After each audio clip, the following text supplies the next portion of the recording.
उम्मीद करते हैं तुसीं सारे घरां दे विच ठीक होवोगे ते मेहनत कर रहे होवोगे दिन रात। ठीक है जी, सोहणे सोहणे नंबर लैके जाण लई। कल जिहड़ा आपां टॉपिक कीता सी बेटे, उहदे विच असीं कीता सीगा what is current and Ohm's law. ठीक है जी, जिहड़ा अज दा आपां टॉपिक करांगे बेटे, वो आपां करांगे resistance. What is resistance? Resistance ਦਾ मतलब है करंट दे फ्लो दे विच जिहड़ी चीज़ है जिहड़ी वो अपोजिशन ऑफर करती है, करंट नूं लंघण नहीं दिंदी जां करंट दे मैगनीट्यूड नूं घटाउंदी है, ਉਹਨੂੰ ਅਸੀਂ ਕਹਿੰਦੇ ਹਾਂ रजिस्टेंस। जिवें तुसीं देखिया होना बेटे, ਜਦੋਂ ਆਪਾਂ सड़क ਦੇ ਵਿੱਚ ਜਾਂਦੇ ਆ, सड़क ਦੇ ਉੱਪਰ ਆਪਣੇ ਕੋਲੇ ਗਲੀਆਂ ਦੇ ਵਿੱਚ ਕੀ ਬਣੇ ਹੁੰਦੇ ਆ, ਸਪੀਡ ਬ੍ਰੇਕਰ ਬਣੇ ਹੁੰਦੇ, ਹੰਪ ਬਣੇ ਹੁੰਦੇ ਆ, ਜਿੰਦੇ ਨਾਲ ਆਪਣੇ ਕੋਲ ਕੀ ਹੈ, ਜੇਕਰ ਕੋਈ ਵਹੀਕਲ ਤੇਜ਼ ਆ ਰਿਹਾ ਹੁੰਦਾ, ठीक है जी, तो जो वो हंप के उपर की लंघदा है तो उनकी स्पीड जो नहीं घटाउंदा तो ऑटोमैटिकली घट जाती है या उन्होंने स्पीड नूं घटाउणा पैंदा।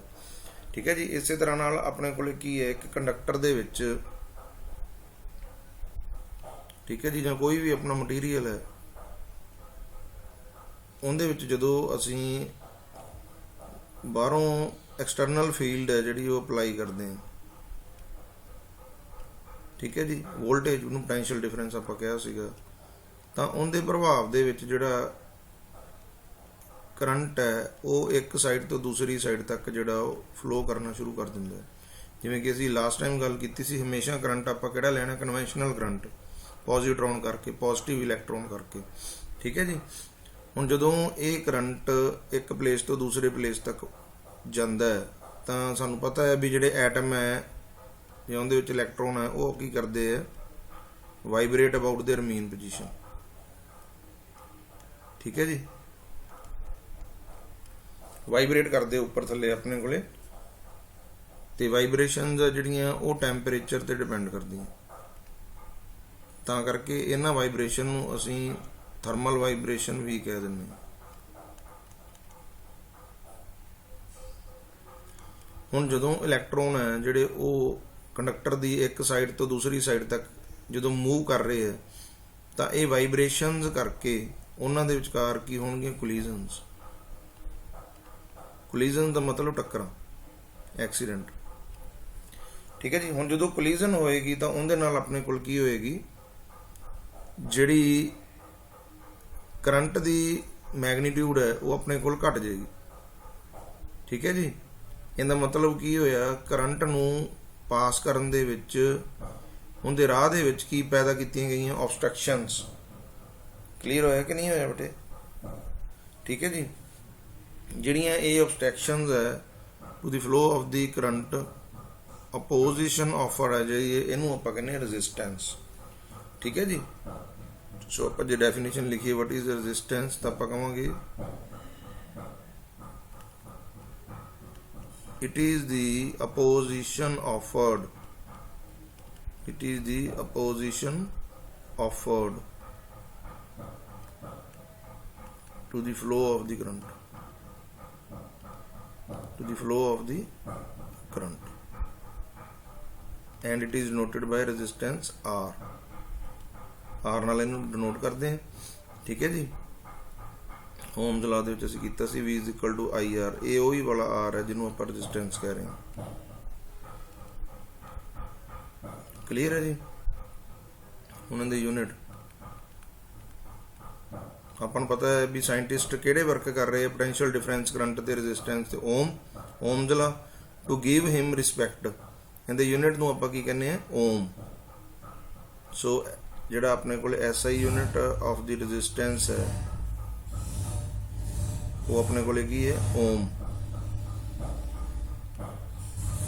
क्लीयर होया कि नहीं? इहदा सिंबल आपां आ वाला यूज करते हैं इस तरह नाल।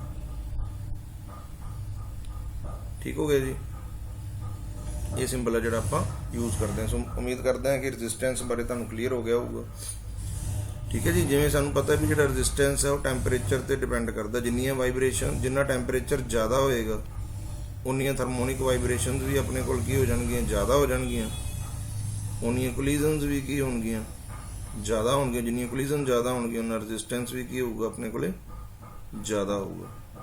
ठीक है जी, ये पॉइंट क्लीयर होया कि नहीं होया जी?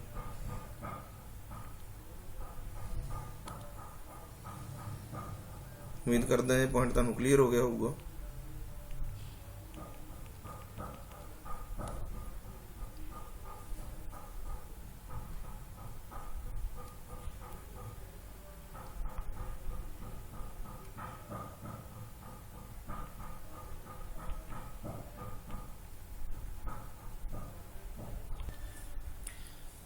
हाँ जी बेटे, ਆਪਾਂ ਕਿੱਥੇ ਸੀ? हाँ जी, ਆਪਾਂ ਕਰ ਰਹੇ ਸੀ ਡੈਫੀਨੇਸ਼ਨ ਆਫ ਦੀ ਓਮਸ ਲਾ। ਠੀਕ ਹੈ ਜੀ, ਓਮਸ ਲਾ ਨਹੀਂ, ਡੈਫੀਨੇਸ਼ਨ ਆਫ ਰੈਜ਼ਿਸਟੈਂਸ। ਰੈਜ਼ਿਸਟੈਂਸ ਆਪਾਂ ਕੀ ਕਿਹਾ ਸੀ? Opposition to the flow of the current. ਜਿਹੜਾ ਕਰੰਟ ਦੇ ਮੈਗਨੀਟਿਊਡ ਨੂੰ ਘਟਾਉਂਦਾ ਹੈ, ਉਹਦੇ ਨਾਲ ਕੋਲੀਜ਼ਨਸ ਕਰਦਾ। ਉੱਥੋਂ ਅਸੀਂ ਆਹ ਗੱਲ ਕਲੀਅਰ ਕੀਤੀ ਸੀ ਵੀ ਜੇਕਰ ਟੈਂਪਰੇਚਰ ਵਧੇਗਾ ਤਾਂ ਉਹਦੇ ਨਾਲ ਥਰਮੋਨਿਕ ਵਾਈਬ੍ਰੇਸ਼ਨਸ ਵੱਧ ਜਾਣਗੀਆਂ, ਵਾਈਬ੍ਰੇਸ਼ਨਸ ਵਧਣਗੀਆਂ ਤਾਂ ਕੋਲੀਜ਼ਨ ਵੱਧ ਜਾਣਗੀਆਂ, ਜੇ ਕੋਲੀਜ਼ਨ ਵਧੂਗਾ ਤਾਂ ਰੈਜ਼ਿਸਟੈਂਸ ਆਪਣੇ ਕੋਲ ਵਧੇਗਾ। ਠੀਕ ਹੈ ਜੀ, ਤਾਂ ਹੀ ਅਸੀਂ ਓਮਸ ਲਾ ਦੇ ਵਿੱਚ ਨਾ, ਤੁਹਾਨੂੰ ਯਾਦ ਹੋਣਾ ਜਦੋਂ ਅਸੀਂ ਓਮਸ ਲਾ ਕੀਤਾ ਸੀ ਤਾਂ ਉਹਦੇ ਵਿੱਚ ਅਸੀਂ ਇੱਕ ਕੰਡੀਸ਼ਨ ਕੀਤੀ ਸੀਗੀ।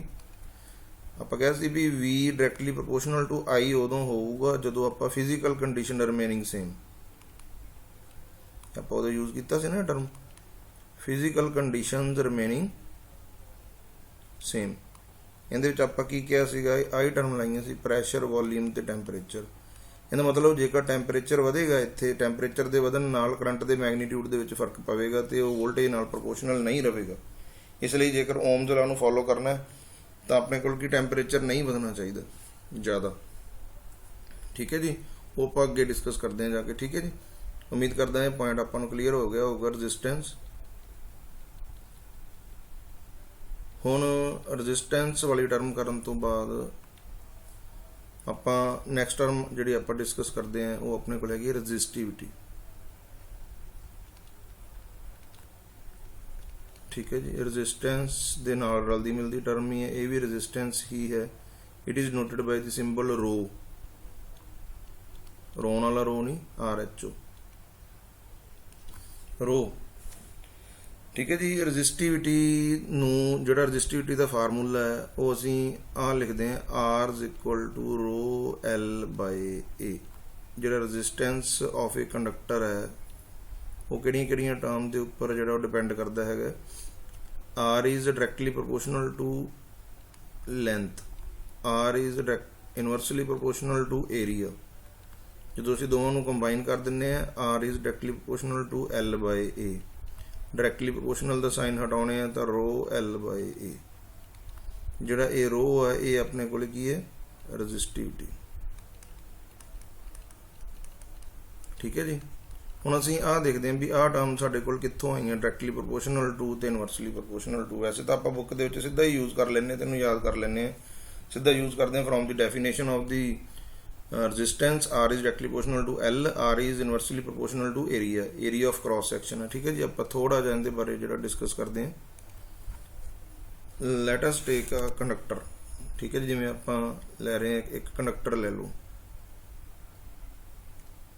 ਠੀਕ ਹੈ, ਜਿੰਦੀ ਲੈਂਥ ਆਪਣੇ ਕੋਲ ਕੀ ਹੈ? L, area of cross section ਕੀ ਹੈ? A। Area of cross section A ਹੈ, ਲੈਂਥ ਆਪਣੇ ਕੋਲ ਕੀ ਹੈ? L। ਠੀਕ ਹੈ ਜੀ, ਬਾਹਰੋਂ ਆਪਾਂ ਕੀ ਕੀਤਾ ਹੋਇਆ? ਪੋਟੈਂਸ਼ੀਅਲ ਡਿਫਰੈਂਸ ਅਪਲਾਈ ਕੀਤਾ ਹੋਇਆ, ਬੈਟਰੀ ਲਗਾਈ ਹੋਈ ਹੈ V ਵੋਲਟੇਜ ਦੀ, ਪੋਜ਼ਿਟਿਵ ਨੈਗੇਟਿਵ, ਪੋਜ਼ਿਟਿਵ ਨੈਗੇਟਿਵ। ਠੀਕ ਹੈ ਜੀ, ਵੋਲਟੇਜ V ਅਪਲਾਈ ਕੀਤੀ ਹੋਈ ਹੈ ਤੇ ਇਹਦੇ ਵਿੱਚ ਦੀ ਕੀ ਫਲੋ ਕਰ ਰਿਹਾ? ਕਰੰਟ ਹੈ ਜਿਹੜਾ ਉਹ ਆਪਣੇ ਕੋਲੇ ਫਲੋ ਕਰ ਰਿਹਾ ਇਨ ਦੀ ਫਾਰਮ ਆਫ ਦੀ ਇਲੈਕਟ੍ਰੋਨਸ। ਪੋਜ਼ਿਟਰੋਨ ਆਪਾਂ ਲੈ ਕੇ ਚੱਲਦੇ ਹਾਂ ਕਿਉਂਕਿ ਕਰੰਟ ਕਿਹੜਾ? ਕਨਵੈਨਸ਼ਨਲ ਕਰੰਟ ਹੈ ਜਿਹੜਾ ਇਸ ਡਾਇਰੈਕਸ਼ਨ ਦੇ ਵਿੱਚ ਆਪਣੇ ਕੋਲ ਫਲੋ ਕਰ ਰਿਹਾ। ਠੀਕ ਹੈ ਜੀ, ਹੁਣ ਦੇਖੋ ਧਿਆਨ ਨਾਲ, ਜੇ ਆਪਾਂ ਦੇਖੀਏ ਤਾਂ ਆਪਣੇ ਕੋਲ ਦੋ ਫੈਕਟਰ ਹੈ। ਇੱਕ ਤਾਂ ਫੈਕਟਰ ਹੈਗਾ ਆਪਣੇ ਕੋਲੇ ਲੈਂਥ, ਕਿਉਂਕਿ R ਡਾਇਰੈਕਟਲੀ ਪ੍ਰੋਪੋਰਸ਼ਨਲ ਟੂ ਆਪਾਂ L ਕੈਲਕੂਲੇਟ ਕਰਿਆ। ਜੇ ਅਸੀਂ ਇਹਦੇ ਬਾਰੇ ਚਰਚਾ ਕਰੀਏ, ਆਪਾਂ ਕਹੀਏ let us suppose length is doubled। ਜਿਹੜੀ ਲੈਂਥ ਆਫ ਕੰਡਕਟਰ ਹੈ ਉਹ ਆਪਾਂ ਕੀ ਕੀਤੀ? ਵਧਾਤੀ। ਵਧਾ ਕੇ ਕਿੰਨੀ ਕਰਤੀ? L ਤੋਂ ਕਿੰਨੀ ਕਰਤੀ? 2L ਕਰਤੀ। ਠੀਕ ਹੈ ਜੀ, L ਤੋਂ ਆਪਾਂ ਕਿੰਨੀ ਕਰਤੀ? 2L ਕਰਤੀ। ਤਾਂ ਰੈਜ਼ਿਸਟੈਂਸ ਦੇ ਉੱਪਰ ਕੀ ਫਰਕ ਪਵੇਗਾ? ਤਾਂ ਆਪਾਂ ਇਹਨੂੰ ਇਸ ਤਰ੍ਹਾਂ ਨਾਲ ਵਿਜ਼ੂਅਲਾਈਜ਼ ਕਰ ਸਕਦੇ ਹਾਂ ਵੀ ਦੋ ਕੰਡਕਟਰ ਹੈ L ਲੈਂਥ ਦੇ, ਜਿਨ੍ਹਾਂ ਨੂੰ ਆਪਸ ਦੇ ਵਿੱਚ ਕਨੈਕਟ ਕਰ ਦਿੱਤਾ ਗਿਆ। ਲੈਂਥ ਡਬਲ ਕੀਤੀ ਹੈ, ਆ ਵੀ L ਲੈਂਥ ਹੈ, ਆ ਵੀ L ਲੈਂਥ ਹੈ। ਇਹਦੇ ਕ੍ਰੋਸ ਆਪਾਂ वोल्टेज अप्लाई की सी। ठीक है जी, ये पॉइंट क्लीयर हो गया कि नहीं हो गया? It means it can be considered as series combination of two conductors. ठीक है जी, ऑफ लेंथ L ईच। ठीक हो गया। हुण सानू पता सीरीज दे विच असीं चैप्टर किया पहला, सीरीज दे विच आपां आ टर्म याद की सी SC। सीरीज दे विच करंट सेम हुंदा, करंट की हुंदा बेटे? सेम। वोल्टेज अपने कोल डिवाइड हो जाती है। ठीक है जी, वोल्टेज अपने कोल की हो जाती है? डिवाइड हो जाती है। ठीक है जी, इहदा मतलब असीं इस चीज़ नूं नाल असीं निगाह दे विच रखीए ओम्स ला। ओम्स ला अपने कोल की कहंदा V is equal to IR। आपां R ते इफैक्ट वेखना, R is equal to V by I। ठीक है जी, जेकर इहदे क्रॉस वोल्टेज भी V है तो इहदे क्रॉस वोल्टेज भी V है, इहदा मतलब टोटल वोल्टेज हुण अपने कोल कितनी होगी? V तो कितनी होगी? 2V। ठीक है जी, जो वैल्यू असीं इत्थे पुट करिए तो रजिस्टेंस साडे कोल कितना हो गया? R is equal to 2V by I। V by I अपने कोल की रजिस्टेंस पहला वाला जिहड़ा सीगा, इहदा मतलब अपने कोल रजिस्टेंस की हो गया? R is equal to 2R हो गया। R is equal to 2R। Clear होया कि नहीं होया बेटे? इहदा मतलब लेंथ वधाउण दे नाल रजिस्टेंस भी वध गया। जे आपां लेंथ डबल की तो रजिस्टेंस भी की हो गया? डबल हो गया। ये तो सानू की पता लग गया भी R है जिहड़ा वो किहदे प्रोपोर्शनल है? R is directly proportional to L। R is directly proportional to L। ये पहला पॉइंट है जिहड़ा असीं सॉल्व कर लिया। ठीक है जी, उम्मीद करदा ये पॉइंट तुहानू क्लीयर हो गया होएगा। आपां यूज सीधा ही करना है R directly proportional to L, पर for the sake of the knowledge सानू पता होना चाहिए भी कित्थों आया किवें आया। वो पॉइंट क्लीयर करने वास्ते आपां ये कीता। ठीक है जी, नैक्सट आपां क्या सी? Inversely proportional to area. Inversely proportional to area कीता सी तां आपां मान लो हुण सैकेंड फैक्टर है जिहड़ा वो एरिए दा आपां सपोज करदे हां। Let us suppose a conductor अपने कोल जिहड़ा आपां पहलां लिया होया सीगा। ठीक है जी, मान लो इहदा एरिया अद्धा कर दईए, आपां सिर्फ उहदा इफैक्ट देखना भी की होगा, डबल कर दिओ। ठीक है जी, हाफ दे विच आपां नूं थोड़ा जिहा ईजी हो जांदा। इहदे क्रॉस वोल्टेज आपां उस तरह नाल बैटरी लाई हुई है, V वोल्टेज है जिहड़ा आपां अप्लाई कीता, इत्थे करंट है जिहड़ा I फ्लो कर रहा। हुण आपां की कीता? Let us suppose the area of the cross section of the conductor is halved. अद्धा करता इनू। ठीक है जी, एरिया अपने को इत्थे कितना हो गया? A/2। तो इत्थे भी अपने को कितना हो गया? A/2। हुण इस नूं असीं विजुअलाइज किवें कर सकते हैं? देखो बेटे, इस पॉइंट के उपर वोल्टेज अप्लाई हो रही है दोवां नूं, तो इहनूं असीं इस तरह नाल जिहड़ा विजुअलाइज कर सकते हैं भी दो पैरेलल कंडक्टर है, दो पैरेलल कंडक्टर है। ठीक है जी, जिन्हां नूं दोवां नूं आपां कंबाइन इस तरह नाल कीता है। वोल्टेज V है जिहड़ी इन्हां दे क्रॉस आपां की कीती हुई है? अप्लाई कीती हुई है। ये पॉइंट क्लीयर होया कि नहीं होया? It means it is the parallel combination. Parallel दे विच अपने कोल की हुंदा? वोल्टेज सेम हुंदी है, करंट डिवाइड हुंदा। हुण इत्थे करंट I है तो करंट इधर चला जाऊगा, इधर चला जाऊगा। ठीक है जी, आपां कहिए करंट कितना हो गया? I/2। ठीक है जी, इधर अपने कोल कितना करंट चली है? I/2। इधर भी कितना चला गया? I/2। अद्धा हो गया क्योंकि असीं एरिए नूं हाफ कीता है। ये पॉइंट क्लीयर होया कि नहीं होया बेटे? ठीक है, it can be considered as the parallel combination of the two conductors. In the parallel combination series दे विच करंट सेम हुंदा है। ठीक है जी, तो पैरेलल दे विच की हुंदा? वोल्टेज ਜਾਂ पोटेंशियल डिफरेंस सेम हुंदा, उत्थे वोल्टेज डिवाइड हुंदी, इत्थे करंट डिवाइड हुंदा। हुण करंट अपने कोल की हो गया? I/2। ठीक है जी, ओम्स ला की कहंदा? V is equal to IR। R की वैल्यू कैलकुलेट करनी हो V/I के बराबर हो गया। जेकर हुण I की थां ते नवीं वैल्यू जिहड़ी असीं पुट करिए, I की थां ते अपने कोल की हो गया? I/2। तो रजिस्टेंस अपने कोल की हो गया? 2 ऊपर चला गया, ये बन गया 2 into V by I, 2 into V by I. ठीक है जी, इहदा मतलब हुण अपने कोल रजिस्टेंस की हो गया 2 वी बाय आई अपने कोल की आर, इहदा मतलब रजिस्टेंस फिर डबल हो गया। मतलब कंकलूजन की निकलिया बेटे, कंकलूजन अपने को निकलिया भी जिहड़ा एरिया है वो तो हाफ होया सीगा, बट रजिस्टेंस की हो गया, वो डबल हो गया। इहदा मतलब की होया, एक घटिया दूसरा वध गया, इनवर्सली प्रोपोर्शनल हो गया। इहदा मतलब अपने कोल की R is inversely proportional to area, R is inversely proportional to area, जिहड़ी आपां टर्म यूज कर लिया उत्ते सीधा आपां। ठीक है जी, हुण असीं ये पॉइंट क्लीयर हो गया कि नहीं हो गया? हुण दोबारा असीं डिफाइन करते हैं वट इज रजिस्टिविटी। ठीक है जी, उत्थे असीं लिख सीधा ही दिन्ने हैं रजिस्टिविटी, तो आप डिफाइन करते हैं,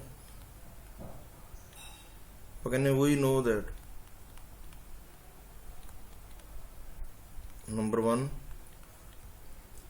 R is directly proportional to L, number 2 R is inversely proportional to area, combining R is proportional to L by A। ठीक है जी, डायरेक्टली प्रोपोर्शनल का साइन हटाने, R is equal to rho L by A, R is equal to rho L by A। Here rho is the constant of proportionality। ठीक है जी, कॉन्सटेंट ऑफ प्रोपोर्शनैलिटी। ਜਿਹੜਾ बेटे ये रजिस्टिविटी है ना, जिन्हों असीं अपने कोल कहा रजिस्टिविटी, ये याद रखना, जिहड़ी रजिस्टिविटी है ना, ये हरेक मटीरियल की स्पैसीफिक हुंदी है, खास हुंदी है, मटीरियल स्पैसीफिक हुंदी है, खास है। ये लेंथ वधाउण नाल डबल करन नाल इहदे ते कोई फर्क नहीं पैंदा, ये कॉन्सटेंट है। ठीक है जी, ਜਿਹੜਾ फर्क पैंदा वो रजिस्टेंस के उपर फर्क पैंदा अपने को। ठीक है, इहदा मतलब जे असीं इत्थों डिफाइन करना होवे, इहदी डेफिनेशन आपां ड्राइव करनी होवे वट इज रजिस्टिविटी, तो आपां लेट अस सपोज आपां कहिए, let us take L is equal to 1 metre, A is equal to 1 metre square. भी आपां एक इस तरह का कंडक्टर लै लीए जिंदी लेंथ अपने कोल कितनी होवे, 1 मीटर होवे, ते एरिया ऑफ क्रॉस सैक्शन कितना होवे, 1 मीटर स्केयर होवे।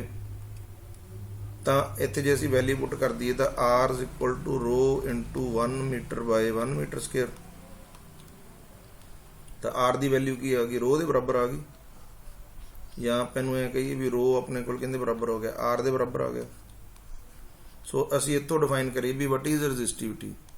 रजिस्टिविटी साडे कोल की है, इहदा मतलब रजिस्टिविटी साडे कोल रजिस्टेंस के बराबर है। किहड़ा रजिस्टेंस? जदों एक कंडक्टर की लेंथ कितनी हुंदी है 1 मीटर, तो एरिया ऑफ क्रॉस सैक्शन कितना हुंदा 1 मीटर स्केयर। ठीक है जी, सो आपां इहनूं डिफाइन कर सकते हैं। सो आपां कह वट इज रजिस्टिविटी, आपां कह it is equal to the, it is equal to the resistance offered by a conductor, it is the resistance offered by a conductor of length कितनी 1 metre and 1 metre square as its area of cross section, area of cross section. ठीक है जी, इहदा मतलब resistivity भी अपने कोल की है, ये रजिस्टेंस ऑफर्ड है। ठीक है जी, कहना मतलब यूनिट जिहड़ा अपने कोल लेंथ है तो unit area of cross section है, उन्हें अपने कोल कितना रजिस्टेंस ऑफर किया, उन्होंने असीं अपने कोल की कहन लग गए, रजिस्टिविटी कहन लग गए। क्योंकि किसी भी मैटल की जिन्हें जिमें जिमें लेंथ वधू घटूगी तो उनके अकॉर्डिंगली असीं इहनूं कैलकुलेट कर लांगे। उम्मीद करते हैं रजिस्टिविटी बारे तुहानूं बेसिक डेफिनेशन क्लीयर हो गई होगी। ठीक है जी, जे आपां गल करिए इहदे यूनिट की,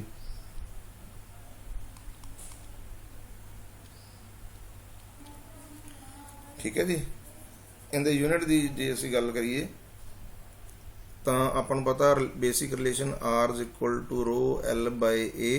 जे असीं इत्थों रो की वैल्यू कढ़ीए तो रो अपने कोल की है R into A by L।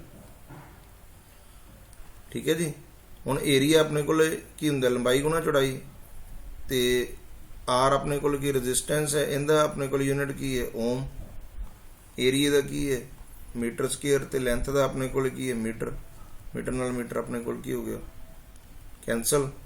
सो अपने को रजिस्टिविटी के यूनिट अपने कोल की आ गए ओम मीटर, ओम मीटर ये अपने को यूनिट है जोड़ा असी याद रखना है। ठीक है जी, ओम मीटर जोड़ा अपने को यूनिट है। क्लीयर है जी, ये पॉइंट क्लीयर हो गया होगा। देखो बेटे ये सारा कुछ आप क्यों कर रहे हैं, आप microscopic form of the Ohm's law वाल वध रहे हैं। जी कल असी टर्म बारे डिस्कस किया सी, उनकी डेफिनेशन ड्राइव करनी है, ये सारिया टर्म्स आपां नूं उत्थे चाहिए, तां करके मैं पहला इन्हां बारे तुहानूं नॉलेज दे रहा भी रजिस्टेंस की है, रजिस्टिविटी की है। ठीक है जी, हुण जेकर रजिस्टिविटी का अपोजिट लै लिया जाए तो उन्होंने कहते कंडक्टिविटी, उन्होंने आपां की कहने conductivity. It is noted by sigma 1/रूट। ठीक है जी, इन्हें यूनिट वॉल्यूम ते area of cross section unit दे विच अपने कोल की ऑफर किया सीगा रजिस्टेंस, तो जे आपां उल्ट लै लीए तो यह शो करता भी unit volume, unit length, unit area of cross section दे विचों किन्ने इलैक्ट्रॉन है जिहड़े वो पास कर गए, कंडक्टिविटी नूं शो करता। ये आपां याद रख लेना, इट इज़ दी कंडक्टिविटी। तो डेफिनेशन दे विच आपां सीधा ही लिख देने वट इज़ कंडक्टिविटी, आपां कह देने reciprocal of the, reciprocal of the resistivity. Reciprocal of the resistivity इनू आप इस नाल डिनोट करते हैं। ठीक है जी, क्लीयर है जी ये टर्म अपने को। हुण आपां करते हैं करंट डेंसिटी।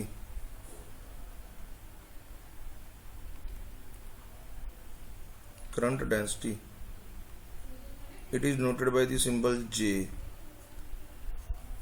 ठीक है जी, याद होना है आपां Gauss law they which area vector कीता सी। बेसिकली एरिया अपने कोल स्केलर हुंदा है, कोई भी एरिया अपने कोल की है स्केलर है, लंबाई गुणा चौड़ाई हुंदी, उनकी कोई डायरैक्शन नहीं हुंदी। पर आपां की कीता सी, एरिए नूं एक डायरैक्शन आपदे वल्लों देती सी। किहड़ी डायरैक्शन दित्ती सी? Outward normal, outward normal. ठीक है जी, हुण एरिए नूं जिवें मर्जी रोटेट करो, आउटवर्ड नॉर्मल ने हमेशा उहदे 90 डिग्री ते ही रहना। ठीक है जी, तो असी जो आउटवर्ड नॉर्मल नाल अटैच करता सी तो एरिए नूं असी की कहन लगे सी? Area vector. वैसे स्केलर है बट नाल असी उहनूं डायरैक्शन असाइन करके एरिया वैक्टर आपां कहन लगे सी। ठीक है जी, डेंसिटी चलो आपां मेन अपने मुद्दे ते आउणे। करंट डेंसिटी अपने कोल की है? Current flowing through per unit area. एक अपने कोले की है कंडक्टर है। ठीक है जी, कंडक्टर दे विचों दी आपां नूं पता है भी करंट अपने कोल की कर रहा है? फ्लो कर रहा है। This is the area of the cross section. ठीक है जी, इहदे विचों दी करंट अपने कोल की कर रहा है? फ्लो कर रहा है। एक्सटर्नली आपां की कीता होया? एक्सटर्नल वोल्टेज है जिहड़ी बैटरी है लाई हुई है, वोल्टेज जिहदे करके इलैक्ट्रॉन अपने कोल की कर रहे? फ्लो कर रहे। हुण इहदे नाल असीं आउटवर्ड नॉर्मल डायरैक्शन है जिहड़ी वो साइन कीती हुई है। एरिए नूं की बनाया होया? एरिया वैक्टर बनाया होया एन कैप करके। तो इस आउटवर्ड नॉर्मल की डायरैक्शन दे विच इस यूनिट एरिया दे विचों किन्ने नंबर ऑफ इलैक्ट्रॉन्स है जिहड़े वो पास कर रहे हैं? जिन्ने नंबर ऑफ इलैक्ट्रॉन ज़्यादा होणगे इट मीन उन्ना करंट ज़्यादा है। जे करंट ज़्यादा तो करंट डेंसिटी ज़्यादा। क्लीयर होया कि नहीं होया? सो आप इन्हूं डिफाइन करते हैं J is equal to I/A current per unit area. So current density अपने कोल की है? Current per unit area. ठीक है जी, current per unit area. But हुण इत्थे जिहड़ा पॉइंट नोट करने वाला है कि असीं नूं वैक्टर फॉर्म दे विच लिखना होवे, जिहड़ा एरिया है वो साडे कोल वैक्टर क्वांटिटी है। एरिया साडे कोल की है? वैक्टर क्वांटिटी है। करंट है जिहड़ा वो साडे कोल स्केलर है। जिहड़ी करंट डेंसिटी है ये साडे कोल वैक्टर क्वांटिटी है। तो फिर असीं आई नूं इस तरह नाल लिख सकते हैं J vector dot A vector. ठीक है जी, फ्रॉम दी डेफिनेशन आपां ये चीज़ पहलां कीती हुई है भी जिहड़ा कोई भी वैक्टर है ना उहदे नाल डिवाइड नहीं किया जा सकता। क्योंकि एक वैक्टर की मल्टीप्लाई दूजे वैक्टर नाल करके तो सानू रिजल्ट पता लग जाता भी डॉट आऊगा कि क्रॉस आऊगा, ऐड करके भी पता लग जाता, सबट्रैक्ट करके भी पता लग जाता, डिवाइड करके नहीं पता लगता। So I is equal to J into A dot product के आपां कहा सी स्केलर प्रोडक्ट। इनका मतलब करंट स्केलर क्यों है, क्योंकि जे ते ए अपने कोल की दो वैक्टर है, जो उन्होंने डॉट प्रोडक्ट लिया जाता तो आउटपुट की आती स्केलर आती है। हुण इत्थों असीं आह चीज़ डिफाइन की सी करंट डेंसिटी किहड़ी डायरैक्शन च लई है, आउटवर्ड नॉर्मल की डायरैक्शन च लई है करंट डेंसिटी। ठीक है जी, इहदा मतलब दोवां दी डायरैक्शन सेम है। जे असीं इन्हां नूं ए लिख लीए J A cos of 0 degree, खोल दीए इनू A vector dot B vector is equal to A B cos theta. हुण कॉस 0 की वैल्यू कितनी हुंदी है 1, मतलब I is equal to J A. उत्थों असीं कह सकते हैं भी J is equal to I by A, magnitude की फॉर्म च आपां लईए डेफिनेशन। क्लीयर है बेटे ये चीज़? ठीक है जी। हुण देखो सानू करंट डेंसिटी बारे भी क्लीयर हो गया, रजिस्टिविटी बारे भी क्लीयर हो गया। हुण असीं जिहड़ा अज दा अपना टॉपिक है ohms law in microscopic form. Ohms law in microscopic form. ठीक है जी, ओम्स लॉ असीं करना है माइक्रोस्कोपिक फॉर्म दे विच। असीं ओम्स लॉ जिहड़ा Ohm's law in microscopic form दे विच देखो बेटे कल आपां टर्म कीती सी J is equal to sigma into E. Vector form च लिखीए तो इनू इस तरह नाल लिख सकते हैं। कई बारी अपने कोल ये भी आ जाता Ohm's law in vector form. ठीक है जी, माइक्रोस्कोपिक फॉर्म की थां ते अपने कोल की लिखा आ जाता Ohm's law in vector form. ये रिलेशन असीं हुण डराइव करना है। तो आपां क्या from the definition of Ohm's law उस तरह नाल आपां डायग्राम बनावांगे। Let us take a conductor. ठीक है जी, कोई भी उनकी लेंथ हो सकती है। ए उनका एरिया ऑफ क्रॉस सैक्शन, ए लेना area of cross section, but ये लाइनां टेढ़ियां जी वध गई। ठीक है जी,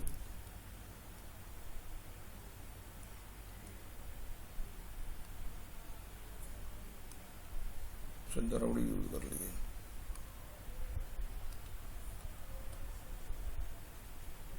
ठीक है जी, आपां एक जिहड़ा कंडक्टर है वो आपां लिया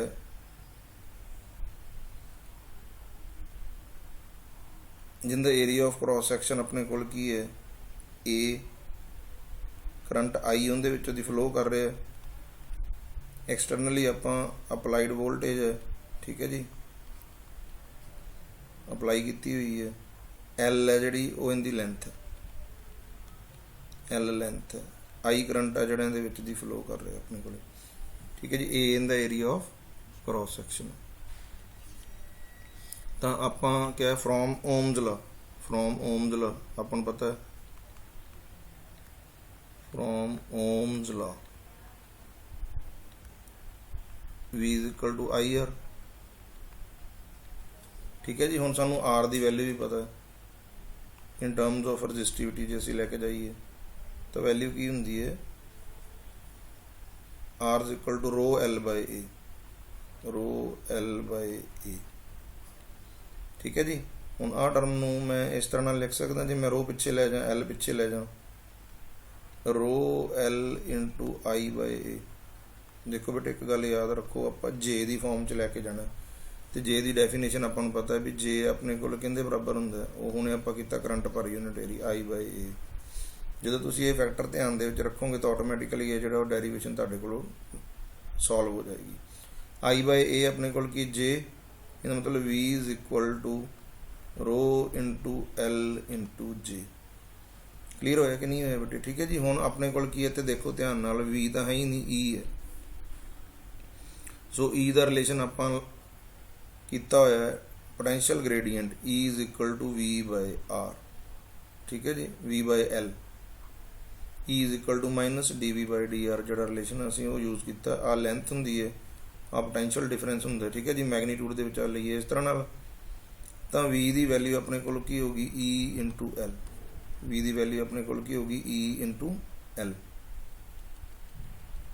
ठीक है, इत्थे आपां वी की वैल्यू भर दिंदे ਕਿੰਨੀ ਵੈਲਿਊ ਭਰੀ ਆਪਾਂ E into L is equal to rho into L into J।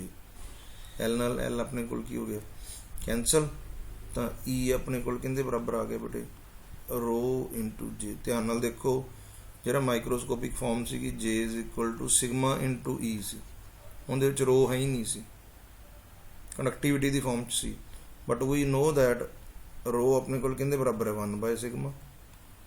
ਠੀਕ ਹੈ ਜੀ। ਸੋ E is equal to 1/σ into J। ਇਹਨੂੰ ਉਧਰ ਲੈ ਜਾਈਏ ਤਾਂ J is equal to sigma into E।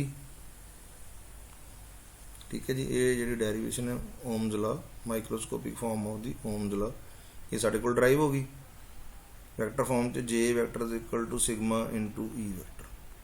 this is the microscopic form of the Ohm's law,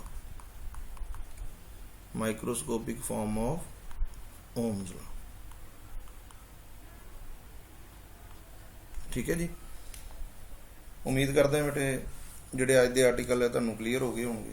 ਜਿੰਨਾ ਵੀ ਅੱਜ ਆਪਾਂ ਆਰਟੀਕਲ ਕੀਤਾ ਹੈ ਉਹਦੇ ਬਾਰੇ ਜਿਹੜਾ ਜੇ ਤੁਹਾਨੂੰ ਕੋਈ ਡਾਊਟ ਹੈ ਤਾਂ ਤੁਸੀਂ ਮੇਰੇ ਨਾਲ ਕੰਸਲਟ ਕਰ ਸਕਦੇ ਹੋ, ਜਾਂ ਇਸ ਵੀਡੀਓ ਨੂੰ ਵਾਰ-ਵਾਰ ਹੈ ਜਿਹੜਾ 2 ਵਾਰ 3 ਵਾਰ 4 ਵਾਰ ਜਿਹੜਾ ਦੇਖ ਸਕਦੇ ਹੋ। ਫਿਰ ਵੀ ਕੋਈ ਡਾਊਟ ਹੈ ਤਾਂ ਮੇਰੇ ਨਾਲ ਕੰਸਲਟ ਕਰ ਸਕਦੇ ਹੋ। ਠੀਕ ਹੈ ਜੀ। ਜੇਕਰ ਤੁਹਾਨੂੰ ਵੀਡੀਓ ਠੀਕ ਲੱਗ ਰਹੀ ਹੈ, ਹੋਰ ਬਣਾਉਣੀਆਂ ਚਾਹੀਦੀਆਂ, ਤਾਂ ਪਲੀਜ਼ ਲਾਈਕ ਸ਼ੇਅਰ ਅਤੇ ਸਬਸਕ੍ਰਾਈਬ ਕਰੋ, ਤਾਂ ਕਿ ਜਿਹੜਾ ਹੌਸਲਾ ਵਧੇ ਅਤੇ ਮੈਨੂੰ ਪਤਾ ਲੱਗੇ ਵੀ ਬੱਚੇ ਜਿਹੜੇ ਵੀਡੀਓ ਵੇਖ ਰਹੇ ਹੈ, ਕਿਉਂਕਿ ਆਪਦੇ ਅਣਮੁੱਲੇ ਟਾਈਮ ਦੇ ਵਿੱਚੋਂ ਟਾਈਮ ਕੱਢ ਕੇ ਜਿਹੜਾ ਇਹ ਆਪਾਂ ਨੂੰ ਵਰਕ ਕਰਨਾ ਪੈਂਦਾ। ਠੀਕ ਹੈ ਜੀ। ਸੋ ਪਲੀਜ਼ ਵੱਧ ਤੋਂ ਵੱਧ ਮਿਹਨਤ ਕਰੋ। ਜਿਹੜਾ ਲੋਕਡਾਊਨ ਦਾ ਸਮਾਂ ਆਪਾਂ ਨੂੰ ਮਿਲਿਆ, ਆਪਾਂ ਘਰ ਬੈਠੇ ਹਾਂ। ਠੀਕ ਹੈ ਜੀ। ਆਪਦੀਆਂ ਵੈਲਿਊਜ਼ ਡਿਵੈਲਪ ਕਰੋ, ਆਪਦਾ ਕਲਚਰ ਡਿਵੈਲਪ ਕਰੋ।